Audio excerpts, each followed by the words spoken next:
Was geht ab, meine kleinen Ras? Hier ist Rahim, ihr habt richtig gehört, hier ist Rahim und seid hier auf dem krassesten Rundum-Musikkanal, den es auf ganz YouTube gibt. Ihr habt richtig verstanden. Rundum Musik. Denn hier gibt es nicht nur Reactions, Analysen, sondern auch Produktionsvideos, Mashups und so weiter. Ja, es kommen sehr viele Reaction-Videos, die nehmen momentan gerade den Großteil ein, denn es kommen am Tag 4 bis 5 Videos. Unfassbar, Leute, es ist richtig krank und dank eurer Unterstützung sind wir auch schon über 20.000 Abonnenten auf diesem Kanal. Vor 3 Wochen hätte ich niemals gedacht, dass das noch so schnell geht. Es ist unglaublich. So. Einige werden sich wahrscheinlich fragen, wo ist denn das Paket hin? Denn meine treuen Zuschauer wissen, dass hier die ganze Zeit ein Paket stand seit 2 Wochen. Dazu gibt es jetzt gleich einen Hinweis, wenn ich es schaffe, denn hier umzuschalten. Ja, wir wollen heute nämlich TXT abchecken, die 5 freshen Jungs, die es erst seit dem März gibt in der K-Pop-Welt, soweit ich weiß. TXT steht für Tomorrow X Together, also Tomorrow Together. Und die haben einen neuen Song heute rausgebracht, Cat and Dog. Ich höre den Song zum ersten Mal. Ich bin gespannt, kann ich nur sagen. Los geht's. Ich weiß gar nichts, was wie die Richtung von denen geht. Big Hit wissen wir, BTS. Alter, jo, er sitzt da einmal im Givenchy-Shirt und so weiter. Die sind wieder angezogen wie sonst was. Mega nice.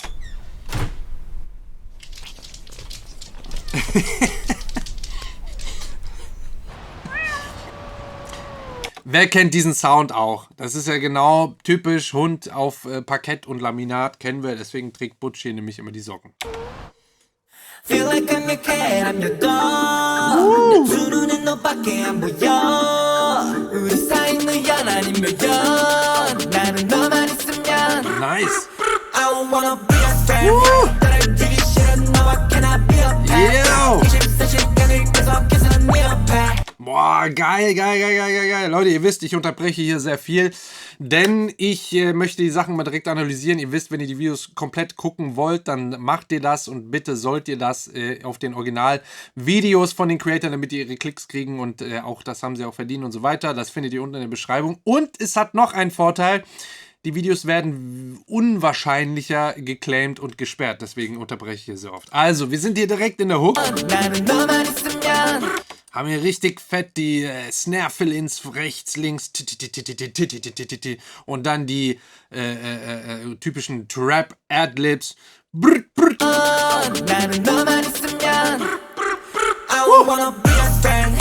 Nice.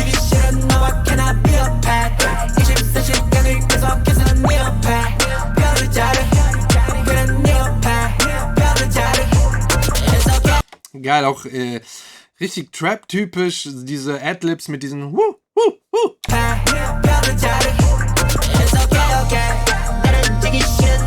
Auch die Drum Selection, also die Auswahl der Drum Samples. Absolut Trap-Zeitgeist, also jetzt krass. Also wir sind fest in einem Genre gerade. Ich finde das Tempo ja ein bisschen schneller, ein Mühe schneller als vielleicht sonst typisch in diesem Genre, aber sonst, Alter. Oh, das war ein geiler Kameramove hier im Tanz, den Schnitt wieder. Geil, ich feiere das mega, ne?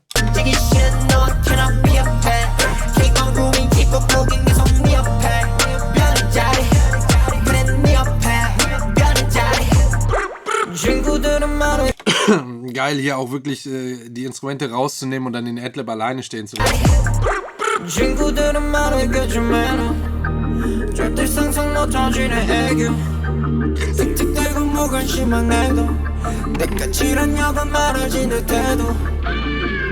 Also wir haben komplett keine Percussion hier im ersten Verse. Nur ein flächiges Instrument, das hier die Harmonie legt und ein Bassinstrument.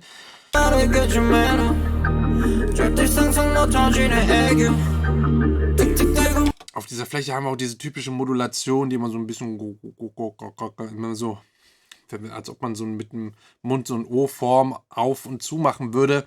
Das kann man mit so einem EQ machen ganz gut, also mit einem Equalizer, wenn man da so eine Glocke bildet und die dann immer hin und her schiebt auf dem Equalizer.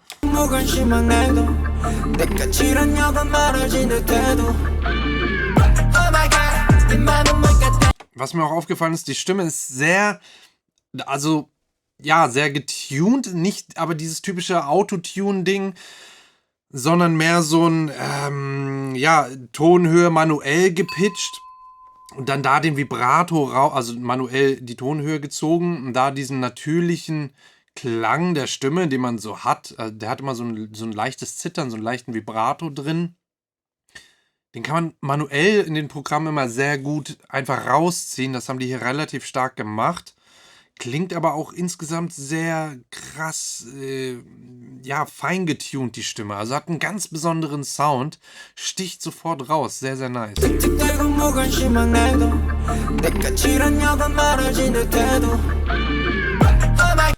Geil, hier.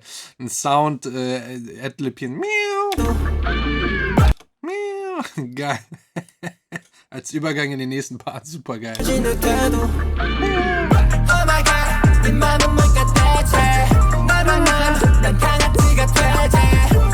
Auch hier wieder so Soundeffekte rein. Bup, bup, macht das.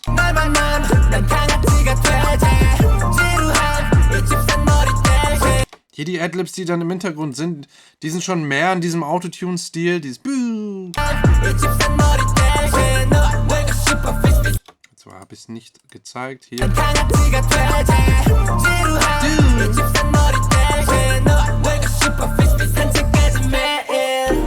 Ja, die hauen auch wirklich Trap-typisch, wirklich Adlibs da immer rein, rechts, links. Mega nice. Jetzt sind wir hier im nächsten Part vermeintlich. Ja. Nur eine Fläche.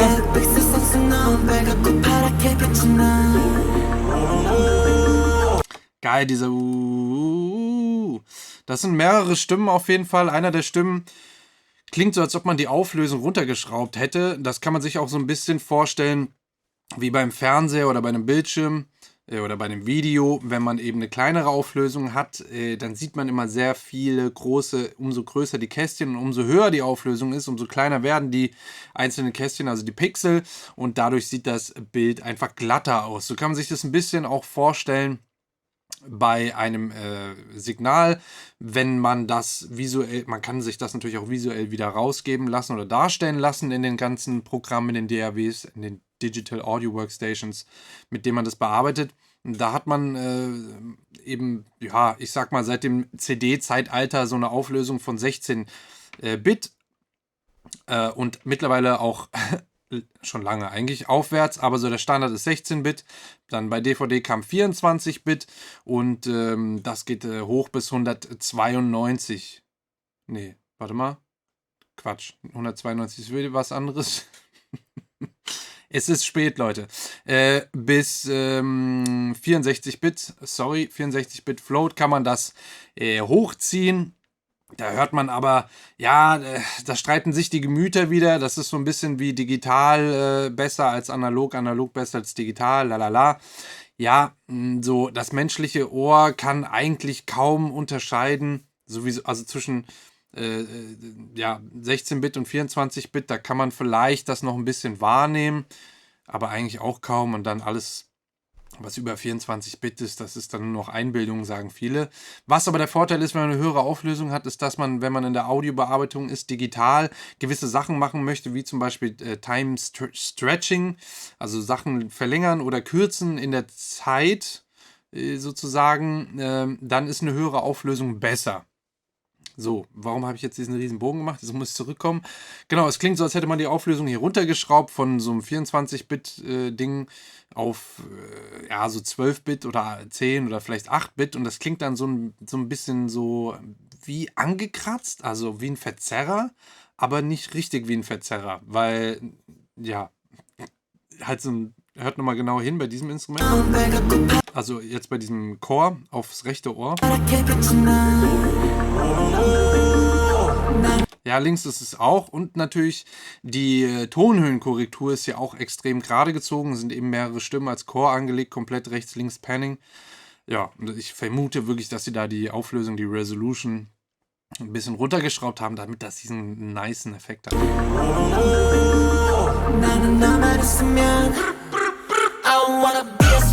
Nice!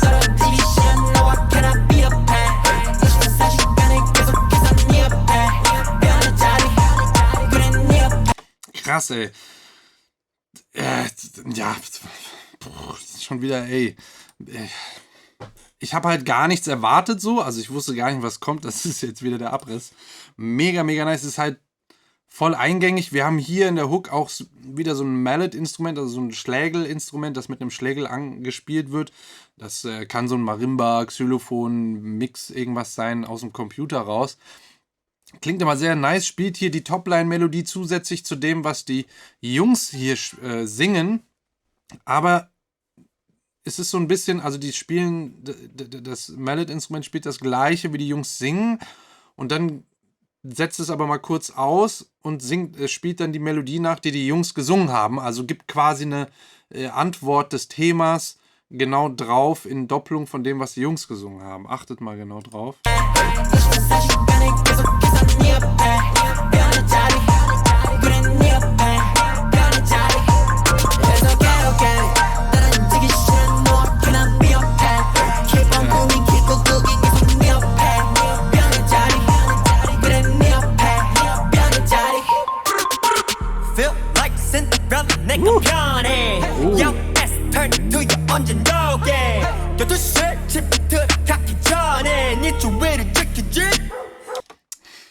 Geil. Ja, es ist einfach geil. Also jetzt sind wir hier so, ja, das habe ich jetzt schon ein paar Mal im K-Pop gehört, dass wir dann den zweiten Verse echt so einen Rap-Part haben oder zwei. Hier halt geil, komplett keine Percussion. Also gar keine Drum-Instrumente, keine Perkussion. Nur der Subbass. Wobei der nicht so super subbig ist, also nicht ganz so tief. Der hat schon eine gute Harmonie in den oberen Tönen. Da haben sie auch eine geile Modulation draufgelegt, sodass wie das also spielen dann auch mal eine Oktave hoch, während die das modulieren und gehen wieder runter. Deswegen klingt das dann halt total interessant, so wieder was Neues, Frisches, mega nice. Und dann muss hier der Artist aber auch flowen. Und das tut er definitiv, weil er ja sonst nichts hat, wo er sich hinter verstecken kann. Mega nice. Geil, ey.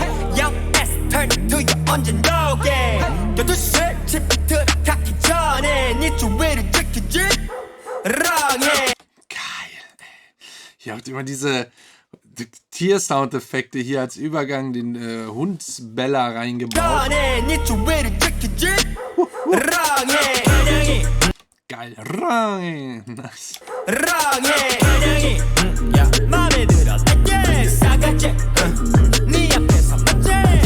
Also ihr merkt, die sind voll in diesem Trap-Flow drin, ne? So. Und dann immer auch hinten die Adlibs so.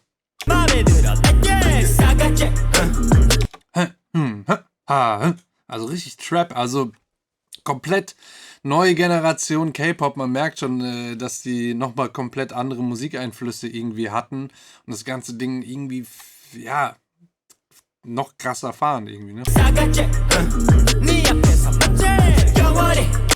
Ach so, und hier bei dem zweiten, also das war jetzt der zweite Verse, aber der zweite Part davon. Warum wir das überhaupt als Unterschied wahrnehmen, liegt daran, dass wir von der ersten Hälfte des zweiten Verse in die zweite Hälfte kommt ein harmonisches Instrument dazu, das wir auch schon gehört haben vorher im Song. Aber weil wir es eben, ja, ich schätze mal so, ich habe jetzt nicht mitgezählt, 4 Takte lang, schätze ich mal, nicht gehört haben und es jetzt plötzlich aber da ist, kommt es uns wieder neu vor, weil wir es vergessen haben, vermeintlich.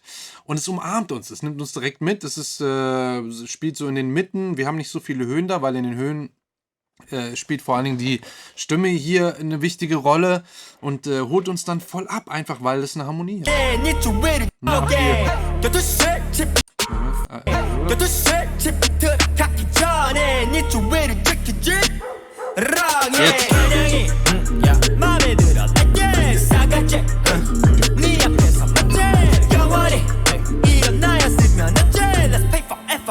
Jetzt. Auch immer zwischendrin Adlibs, wo dann wirklich auf rechts-links gemischt ist und mehrere Stimmen zu hören sind, die das Ganze dann eben nochmal bekräftigen.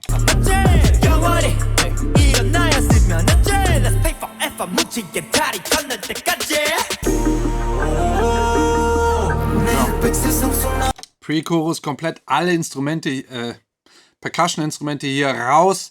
damit wir einfach nochmal kurz runterkommen können und gleich richtig fett überrascht werden von der Hook. Wette ich mit euch.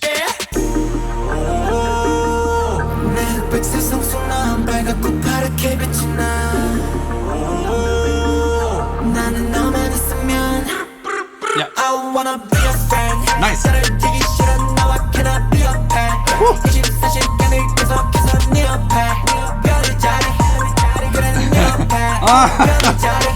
Süß, Alter. Oh, mega süß, mega süß. Guck mal, wie die das Bild abgestimmt haben, dass hier alles genau gleich abgestimmt ist. Guckt euch das mal an, mega süß, Alter.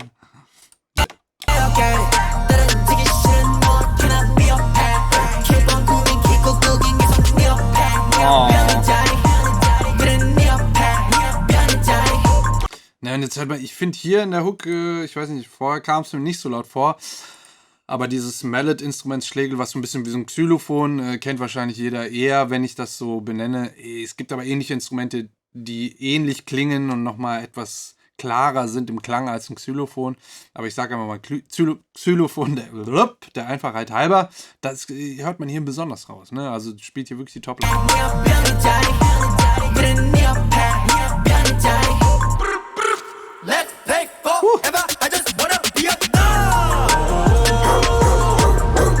Nice.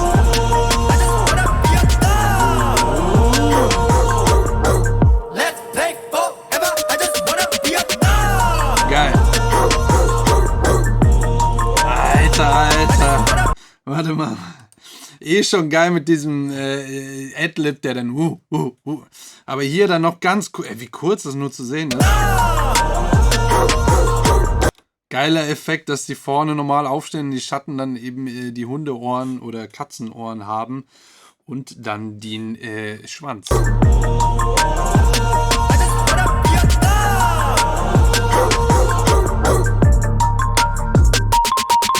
Oh, wie süß er hier guckt. Ganz traurig, dass er nicht abgeholt wurde. Geil. Heftig, Alter. Was kommt jetzt?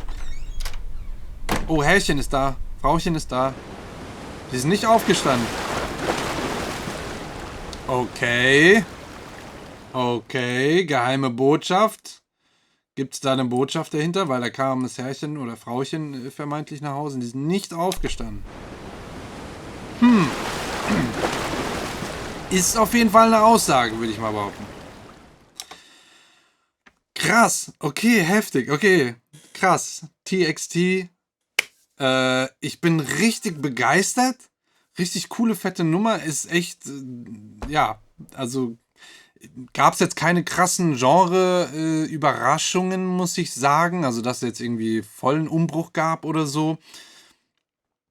Wo man das so ein bisschen anmerken könnte, dass es trotzdem, ja, es ist nicht dieses super rudimentäre Trap-Ding, was man so aus den amerikanischen Gefilden kennt, sondern immer noch sehr viele harmonische Elemente drin. Trotzdem eben dieser Pop-Charakter deswegen drin, weil wir eben sehr viele Harmonien haben.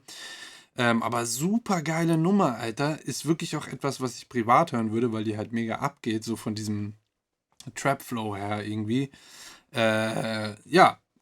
Krass, also wieder mind blown, Alter, ich weiß nicht, also ja, wenn ich irgendwas verpasst habe, dann schreibt das in die Kommentare sowieso, ihr seid ja super krass aktiv und weist mich dann auch manchmal zurecht bei dem einen oder anderen, was ich vielleicht vergessen habe oder schlecht erklärt habe oder sonst irgendwas, das ist mega nice. Ansonsten, ja, der eine oder andere fragt sich wahrscheinlich, ja, was ist denn mit dem Paket passiert, das du hier die ganze Zeit stehen hattest und bei 10.000 Abonnenten mit uns zusammen auspacken wolltest. Folgendes, Leute. Es ist immer noch da. Oh, da ist gerade ein Abonnent gegangen, weil ich enttäuscht bin darüber, dass das Paket immer noch hier steht. Es fehlen nur noch 96 Instagram-Follower, dann darf ich das endlich auspacken mit euch zusammen. Ich habe mir auch mittlerweile überlegt, dass ich dazu definitiv separat ein Video machen werde mit euch zusammen quasi und das hier hochladen werde, weil das hatten ein, zwei Leute angemerkt. Oder ihr könnt es immer noch schreiben, ich kann es auch nur auf Instagram machen. Genau, lasst es mich wissen. Wir sind aber auf jeden Fall schon über 20.000 auf YouTube. Aber Instagram 10.000, es fehlen nur noch 96. Vielleicht habe ich die ja dann schon erreicht, wenn das Video hier online kommt. Ich glaube nicht. Irgendwie dauert es extrem, extrem lange auf Instagram. Ich weiß nicht wieso. Dabei gebe ich da auch immer Background-Infos und sonstiges. Das ist eigentlich ziemlich cool für euch auch. Ich mache nochmal einen kurzen Reminder. Ansonsten ist der Link zum Instagram unten in der Beschreibung. Aber ganz ehrlich, das Wichtigste ist, dass ihr diesen Kanal abonniert, denn hier geht die Post ab. Die Videos kommen. 4 bis 5 Videos am Tag. Also Abo lohnt sich. Und Glöckchen, weil manchmal gibt es Überraschungsvideos.